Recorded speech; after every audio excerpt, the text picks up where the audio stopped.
and doing things differently at times too. But there's going to be things that whoever the new coordinator is, there's going to be things that they bring that are going to be fresh ideas for us to help our players grow and help our players play at the top level. And there's been some things that we've done really well on offense too in the past that that you'll mesh in some of that together as well. I think with some of the success that we've had these last 3 years and the things that our guys do well. And so I'm excited about that. The new ideas meshing with some of the old ideas. We'll see how that continues to go as we go through our off-season process and where we land with that. But yeah, I mean, obviously, when you get to me, we got a little bit stale on offense by the end. At the end of the year, and these ideas and this new person coming in is meant to take away the staleness and add the value of what they're adding to the offense. Nick, just for clarification though, it'll be your scheme and you'll have final authority on what is run. Yeah, it's our scheme. It will be our scheme of what we're doing, and so again, I don't know exactly what that will look like yet, right? We're bringing in a guy to bring in new ideas, to do the things that he's done in the past. We're going through an extensive search to get that right person. But it'd be crazy not to add some of the things that we've done in the past here as well. I don't know if it's going to be 95% this, 90. We're not there yet, right? We're working on getting the best guy in here for the job, and a guy who has a vision, a guy who's going to call the plays, a guy who's going to be able to coach the quarterback in the same sense there. So it's just about getting the right guy, and then we'll decide where that goes. But I'm hiring him to do a job and to be in charge of the offense. Nick, when you look up the defensive side of the ball, what are you looking for in your new defensive coordinator? Are you looking for somebody potentially to be a little bit more aggressive, or are you still married to, like, to say, the Vic Fangio type scheme that you got these couple of years? Yeah, we're looking for the guy who's best fits who is the best person for the job, right? And that can be, there's many different systems that work. There's many different systems that work well. And we're looking for the guy who's going to be best for the job, that can utilize the skills that our players have, so they can play at their highest level. And so a lot of good candidates there as well. And that's what we're going through right now. As we speak. Nick, if the offensive coordinator is going to be in charge of the offense and the defensive coordinator is going to be in charge of the defense, what is your role going to be? The head coach of the football team. What does that entail? How does it change? Yeah, I guess it'd be this very similar to what's going on right now. If that mean I'll sit more into defensive meetings at times, maybe. Right? Instead of always being in an offensive meeting, maybe I go to a defensive meeting here and there. But my job is to be the head coach of the team, not the head coach of the offense, not the head coach of the defense, not the head coach of the special teams, but be the head coach of the football team. And so that's building the culture. That's making sure the culture's, working, with our 5 core values, are taking every day at a time. Like, we're not coming up with new core values. We may shuffle of where the things are that are important. And the most important, but that's diving into that, building the culture, having a relationship with the guys on the football team, because I know when I have that connection with the guys on the football team, that's when things are, that's when the culture is working and working at high level, and then that's where our connection with the players and then their connection with each other works well too. How did your Let me answer a question. Let me take one. Howie, just from a personnel standpoint on defense, where are you as far as how far from being able to field the kind of defense you guys want to field? Yeah, I think, Ruben, when I think about the contributions I can make to help this team, I know that when I'm doing my best, and I have my best seasons, this team has a chance to have its best seasons. And so, I hold myself to a very high standard. I think we have a lot of good young players on this team. I think we have the ability to go out and continue to add to that. I'm very excited about the core that we have on offense going forward, obviously. And so in terms of that, our goal every year is to field the best possible team. And, I go back to last year on the Tuesday after we lost the Super Bowl, and Nick walked into my office and he said, "How you doing?" And And I said to him, I think the thing that I'm most upset about is how many good people we're going to lose, on and off the field. And so I knew what was coming. I knew the schedule was going to be harder. I knew that, it was probably easier to get the offense to a place quicker than it was the defense. And, we never want to be just kind of in the middle of the pack in both, And so I feel like a lot of the things that we try to do last off season was kind of try to keep our priorities intact about how we like to build the team. We could talk about that and some of the decisions we make, and I accept responsibility for whatever we got to do to make sure that when the season falls short of not playing this week and beyond, I'm certainly responsible for that as well. How is it the defensive line in particular? What do you attribute their underperformance relative to the investment to? And is there anything about the way that the season played out that has sort of changed your roster building philosophy? Yeah, I think you don't want. I feel like we've had a long history of success here, building the team a certain way, and I think maybe there's some preconceived notions that we're just at the linebacker position, that we don't care who we play at linebacker, and again, our two Super Bowl teams over the last 6 years, the linebacker play was good, from those guys, and I think if anything, it's my belief in the players that we have, the young players that we have. I have a lot of belief, and I know Coach does as well, and Nakobe Dean, and so. I believe in the player. I believe in the person.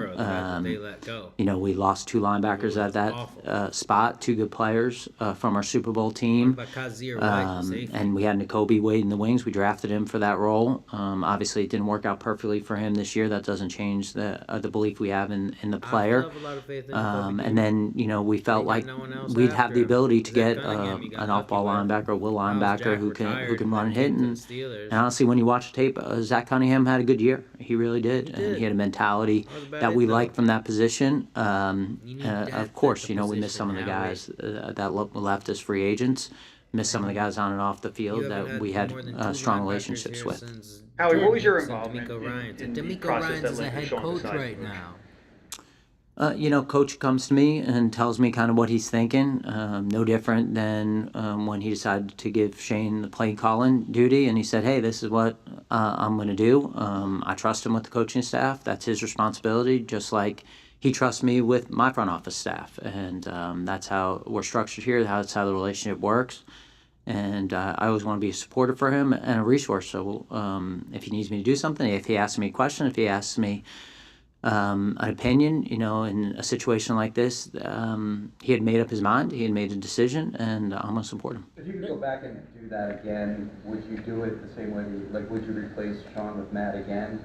And I guess, whether you would or not, what did you learn from replacing a coordinator, into, I don't know if it was December or not yet, but when, 13 games into the season? Yeah, obviously, I understand that anything that I do, make any decision that I make, if it doesn't work out, you can look at it and second guess it. So we are right now. At the time I made that decision, like I've told you guys, I made that decision because I thought it was the best decision that for the team. And obviously we all fell short at the end, at those last 6 weeks of the season, right? All of us did. And so I say obviously Matt was in a tough situation, trying to, because you can't completely change the defense, right? And so he was trying to make some things happen with, quite frankly, things that weren't his defense. So I know I put Matt in a tough spot. I know I put Sean in a tough spot, obviously. But at the time that I did that, I did it because I thought it was the best decision for the football team. And there's a lot of decisions I have to make like that, whether I go for it on 4th down in certain situations, what our philosophy is in a 4-minute drive at the end of a game. And trust me, every time we do something like that and it doesn't work, I think to myself, what was the best thing? And I can only come back to that answer to you right now, is that, and forevermore, that at the time when I did it because I thought it was the best thing for the defense and best thing for the team. Last year you talked about the vision that you had for the defense, things that you were convicted in, philosophically. I guess, has that shifted as you start this search? No, I mean, you're always growing as a coach, right? So there's some things that year in, year out, players that you have, different scenarios you go through, can lead to where your visions are and your philosophies are. But, those things are in constant they're evolving at all times. And so are there things that I still believe in? Even going through a difficult stretch here like we did, of course, right? And the offense, defense, special teams, how to build, how to lead the team. There's a ton of those things, but I don't think there's any growth unless you look at some things and be critical on yourself and say, okay, well, this was my philosophy here, this was a belief here, and this didn't work out. And sometimes the answer, you look at those things, and sometimes the answer is, no, I still believe in this. And sometimes the answer is, maybe I need to make a adjustment here with that. And so that's the process of just going through it and trying to get better. And so, of course, there's things that I'll be adjusting, but there's still things that there's probably more. You don't just take just a 6-week stretch and say, boom, I'm scratching this entire philosophy. You look at it as a whole. You ask yourself, you drag yourself through the mud of the bad stuff that you've went through, and you say, do I need to to make adjustments? And yet the answer is yes a lot of times, and then the answer is no, this is the way it needs to be, and we just got to do it better or coach it better or whatever it is. Nick, do you think there's With the staleness of the offense, one of the things that you're finding yourself open to changing, and you maintain a lot of your staff to do a lot of the same things. So how has it been looking outside of that, and how with this situation on the offense, what was your confidence that instead of an entire overhaul that you could lead that? Yeah, you go first. Yeah, I think every conversation that we're having is about how we can move forward together. And I think the important thing for us to look at is before the stretch, which was a difficult stretch, not diminishing the 1-6 stretch at the end. We were 26-5 over the last 31 games. I mean, that's 4 times the amount of games that we played over this stretch. That is hard to do in the National Football League. That is hard to find a head coach in this league who has that record of success. I think we were 33-11 up until that point with Nick. We made the playoffs 3 straight years again. Not okay finishing 1-6. I'm not sitting up here saying that, but it is hard to find somebody who can do those sort of things. And I think as we go forward, doing this together in a way that continues to get the best possible people we can on and off the field. For me, that's my job to try to make sure that we have that on the field, and my group is as strong as we possibly can get, and I know Nick's committed to that in his group. Nick, when you look at the decision to move on from Brian Johnson, how much of a factor was Jalen? I mean, not necessarily like if you consulted him, but like just as far as making the change and the new offensive coordinator, like how much of a factor is he as far as all that?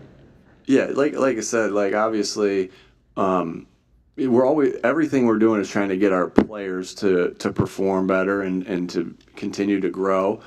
So the new coordinator, if I'm answering your question right here, the new coordinator is obviously going to be heavily involved in not only he's bringing in a scheme to be able to run, to be able to for us to function in, and that's.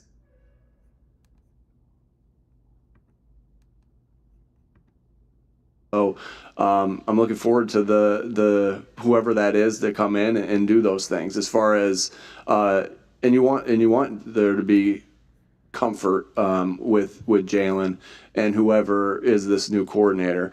And so obviously just like I talked to Howie.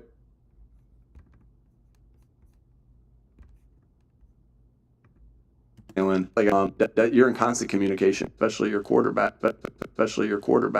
and so we'll talk through everything. I'll keep him aware of things that he needs to be aware of, and keep him in the loop of that, because that he's our guy, and it's really important that those two guys are going to work hand in hand to make sure that we're getting back to where we need to be. Second follow-up, just really quickly, did you have to consult with Jalen about your decision to let Brian go? Yeah, obviously we talk about everything, and we communicate on everything. Won't get into specific discussions on what we talk about, but yeah, we discuss everything. What Do was you his think there was- reaction to Brian getting dismissed? Obviously they have a relationship. I mean, you'll have to ask Jalen when you get an opportunity to talk to him, but anytime you have to let people go, we all hurt when we let people go. Every one of us, right? This is the worst part of the job, having to let people go. It doesn't just affect the person you let go. It affects the families, and it affects there's a friendship there, like that we have worked together every day for the past 3 years, and we've spent way more time with each other than we have with our families or our loved ones, and you grow close, and you grow close bonds. And so I don't even want to get into the what everyone's gonna be hurting from this, right? Not just the guy that got let go, but the friendships that they're not over, but you're not going to see that person every day like you have in the past. And so that's the most difficult part of this business. I feel like if I can explain that on the human side of this thing, like that's the most difficult part of this business, is saying goodbye to friends, and I can't. It's the worst part, and I really can't explain to you how shitty it feels when you have to do those things, and everybody feels it, right? The coach to coach, player to coach. And so, like I said, Brian did so many good things, and like Howie was talking about the games that we've won, the success that we've had. Brian's a big part of that, and we're all sad for what's went down and what's going on right now. What needs to be done? What needs to be done? It's atypical to wait this long to speak. How would you characterize those end of season meetings from your perspective? And did you feel you had to sell your vision or sell yourself in those meetings with Jeffrey? Obviously we have those meetings after every year, and we talk about the progression of the team, where we're going, what we did well, things we didn't do well, and that was kind of business as usual right there. It was a little obviously at the end of the game, right, on Monday night. You get back late on Tuesday. Howie explained all that. We have player meetings, right? It takes me about 2 to 3 days to get through every player. Then you're trying to get through every coach. Then you're having the meetings there, and so it's a long process to get to where we are right now, where we have, we're able to answer your questions a little bit more, and so.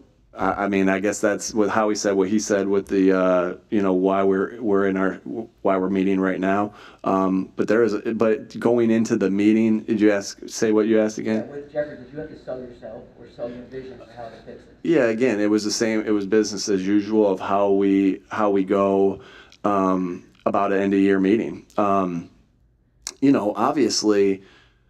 Well, my thought is there, and so it was just normal, Zach. It wasn't anything different than it's been the last 3 years. Now, in my mind, you better believe I'm thinking, how do I reprove myself, right? I was a young coach that Mr. Laurie and Howie and this organization trusted to give the job to. I had to prove myself that. This guy can lead the organization like they asked me to, and I had to prove myself from then. And I think that you asked me that question, like, did I have to sell my vision? No, because again, it was business as usual. But you better believe that I'm thinking after that 1-6 finish, after starting the way we started and doing the things that we've done in the past, that I'm thinking I'm going to prove them right again. And we're going to prove them right. We got to reprove ourselves. We got to go prove it again. And so that's how I feel right now. That's how I'm attacking this off season. That's how I'm attacking this upcoming season as we get ready for it. Just hungry to be able to prove myself again to Mr. Laurie and the faith that he's had in me, and Howie and the faith he's had in me, and the rest of the team and the city. Can I just say something? I just want to say something because I think it's important, Tim, something you said made me think about this, to think about these exit meetings and what the purposes of them are. And the purpose of them is like everything we do, we're trying to accumulate information. You know, for us to make good decisions, we're trying to accumulate information. But at the end of the day, the decisions are made by us. You know, we understand that everyone has different opinions and perspectives, but we're going to make those decisions. So I say that just in relation to, you know, you asked kind of what Jalen, and that's not fair also to Jalen. You know, he's 25 years old, you know, like Jalen is continuing to grow and get better, and what we see at 25 is going to be a bit different than 26. I'm just using Jalen as an example here. And so I think for us, it's also important to understand, like, we accept responsibility. Whatever the product is, at the end of the day, that's on me. That's on coach, and we accept that. So we don't ask the players to make these decisions. We don't ask the other people who work for us to make these decisions. We try to get information, and we try to make the best decisions we possibly can so that the confetti can fall on our head again and we can be world champs again, because that's the only agenda. But in terms of improving Jalen, what needs to be done, Nick and Howie, and from Jalen himself, to get him back playing like he was in 2022? Yeah, you know, obviously we're all going to have things that we need to work on. And Jalen is no different than any. We all are going to have to look. We're going to all go look at the things that from the season and say, well, we need to work on this or we need to work on that. Without getting into the specifics of that, 'cause like I said, we all. You guys are going to ask me, what about this? What about that? You know, the one thing I do know about Jalen is, you know, when there are things of his game that he needs to improve, he goes to work and he does it. He busts his ass to do that. I think, you know, you saw I think that there was a lot of questions after that first year about some things about could he be the passer or whatever the questions were, and he came out and put together an MVP type season the following year, like, and just the way he threw the ball, the way he delivered the ball, accuracy, all those different things, like, he just continues to grow. And I said it last year a bunch, like, I don't know if we know what this guy's ceiling is, because he's going to work and do everything he needs to do to get better. And, you know, and for 11 weeks this year, right? For 11 weeks this year, he was on top of the MVP talk, right? You guys asked about that. And then he was on top of the MVP talk of where he was through 11 weeks. And we all had a bad stretch through the last portion of it. In fact, there were games, like, even though we were in a bad stretch as a team, I thought Jalen was playing really good football. So, like, but I get it. Like, me as the head coach, Jalen as the quarterback, we're going to draw the most scrutiny and the most, you know, attention and eyes, and we understand that in the seats that we sit in. But I know that the things that Jalen needs to work on and the things that we'll sit down together and talk about, and I have no doubt in my mind that he's going to bust his ass to do that, because that's who he is. That's who he's been since the day he's got here.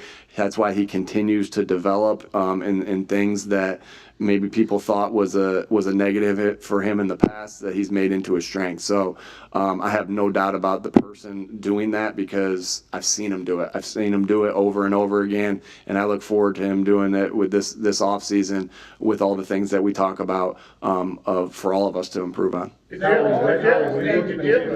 when you look at what happened this past year, and especially with a lot of noise that we're talking about Nick and possibly potentially replacement from the outside, what gave you the confidence to bring him back for another season and to lead this team? Because I've seen it been done. You know, I've had the opportunity to work with him, and I've seen what he has done, winning games, put us in a position where we're competing for a world championship, putting us in a position where every year we're in the playoff race and giving us an opportunity with the team to do that. Those things are hard to find. I don't know the stat off my head, but I'm sure there's not more than a handful of teams who've made the playoffs the last 3 years. And it takes all of us. We had a tough stretch. If you go back to when we walked off the field after the Buffalo game and we were 10-1, which, you know, I've talked about that time machine. I would take a time machine to do that. That would be a beautiful thing, but we can't. I think there would be a lot different narrative being told, and we can't lose sight of the big picture. We have a lot of good people on this football team. We got a lot of good players. We got a lot of good coaches. We got a lot of good people in this building. You know, I look around this building, I couldn't be more proud of the people. That doesn't mean we can't fight through adversity. That doesn't mean we can't overcome this and take this back to the level and beyond that we were at last year. It's not going to take a snap of the fingers. We got to work hard. We got to do whatever we can to have the right people bring in the right people to do that. But we have a lot of those pieces in place. This cover isn't even close to bare. It just came out just now that said that Vic Fangio and the Dolphins parted ways, and that specifically the Eagles will be.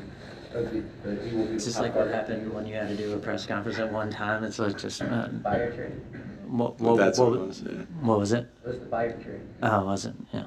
It says specifically he will be the top target for the Eagles. I'm just curious if you can comment on that. We got a lot of good targets that we're working through.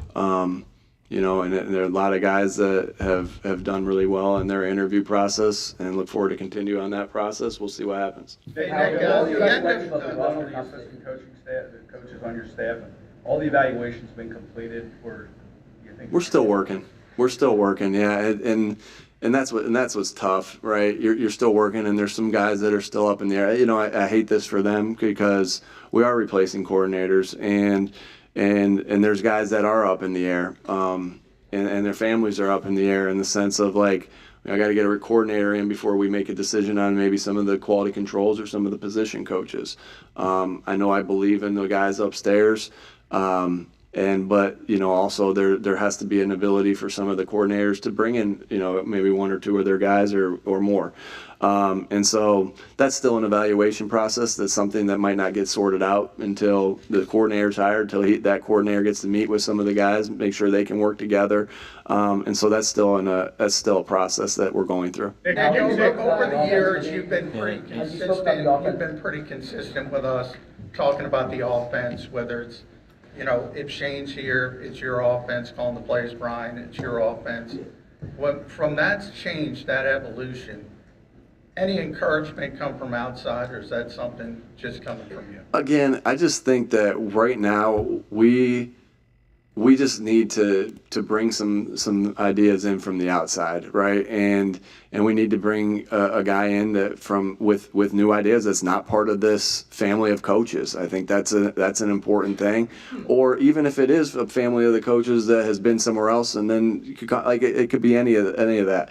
And so that's important. You know, that's important because that's important that you're making sure you always evolve, right?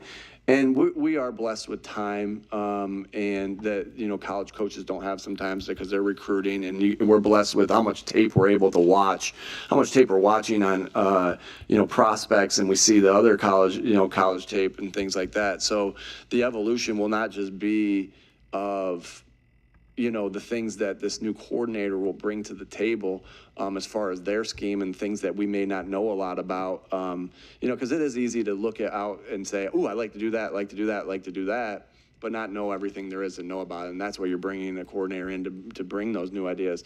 But then we're going to have this time over this next 6 months or 5 months or whatever it is to also study some own ideas ourselves. We'll go to a college, we'll bring somebody in here to make sure we're studying things that we want to learn more about, whether that's something we just want to learn more about, whether that's something that we were deficient in last year. Those will be all the different topics of what our professional development is. And then you also have the things from our offense that we've done well in the past. This will be our offense. This will be the Philadelphia Eagles offense, not whoever, you know, name the coordinator's offense or my name on it or whoever, Kevin Patullo's. It will be our offense, and really look forward to, you know, really evolving the offense and some things that I believe that by the end of the year, you know, got stale, and we saw the way how that ended. And statistically, you know, you finished positive on a lot of different things, but obviously at 1-6 finish, you know, there was things that got stale. And looking forward to, I really see the beauty of what can happen with bringing in this new coordinator and where our offense can go because of it. Now, a couple more. What perspective you have now of the Why the offense gets so stale? Trying, bro. Because of the quarterback? We'll go Zach next. I'm sorry. I was saying, why did the offense get so stale? Was it because the quarterback, was it play calling? Why did it? We all have a hand in it. We all have a hand in it, and and anything that happens on that field will always start with me. I don't care if that's offense, defense, or special teams. And so I'll be be on the front of that, of where the staleness came from. But we did. There was things that we look at, and that we can do better, right? And whether that's the pass game, whether it's the run game, whether it's the protections, there's parts of that in all areas that we look at and be like, that wore its course. And that doesn't mean that's your entire offense. That's just portions of it, right? Because you're still going to have staples that are staples for you that can be run against any defense at any time, at any moment. That was just some stale moments of all of those phases of the game that I just mentioned. Howie, what perspective do you have now of the roster composition? And you made a few references to wanting to keep playing this week, like a team still playing this week. How do you think it compares to the team still playing this week? Yeah, I think we've always kind of had our own spin on roster building, and I think that at the same time, I've talked a lot about, if you keep following things as opposed to being at the head of the curve, then you're kind of getting the leftovers. Like, you have to be ahead of it, and I think that when we've had our best teams, we've been ahead of it. And so we continue to study that and try to figure out ways to do that. We study what's successful, what we think will be successful going forward. And I think in roster building, you're not going to be perfect. You're going to make mistakes. I think that, you can look at the 4 teams playing right now, and I promise you we can go over a couple of things they'd like to have back. That's part of it. The most important thing we got to do is we got to have a vision for how we want it to look. We have to have a process that we want to have. And sometimes you can have a vision, you can have a process, and the result's not what you want, And so you got to make sure that you're not overreacting to a result that, maybe just kind of was an aberration in the moment. And then you got to look at, maybe, is the process right? So I think just like coaches going through that, I think that's one of the things we're real about around here. How can we get better? What can we do better to improve ourselves? To me, we're at a point here where the only thing that matters is winning. That's the only thing that matters. The only thing that matters is for us to put out a product on the field that gives us the best chance to win a championship every year. And I know we can do that because we've done it. And we'll continue to work as hard as we possibly can to continue to grow and learn from any adversity we have and do whatever we can to overcome that. All right, thanks, folks. What a surprise. It ends right there. Well, thanks for joining me. Looks like they are in search for a new coordinator. Not really sure who they will go. I mentioned a couple names earlier. I know that the Lions had offensive and defensive coordinators are getting head coaching gigs. So the Eagles will probably have to get someone from a fired coaching staff. Guys also like Deuce Staley, Frank Reich, Steve Spagnuolo, guys that used to be with the Eagles could rejoin. So we'll see who's available, and who they bring in. Arthur Smith, also the head coach from the Atlanta Falcons, no longer the head coach. Doesn't look like they're gonna get Bill Belichick, but we will see. Anyway, this was fun. I was mostly just testing out a couple new features, and looks like we're doing okay. Still playing around. Let's see. That's my computer. That one's not plugged in. Check out Fanatics. They got some good stuff. They got some fun stuff for all of the playoff teams. As always, check out your boy Shawnee Football on all social medias. I'm getting a little bit better at this.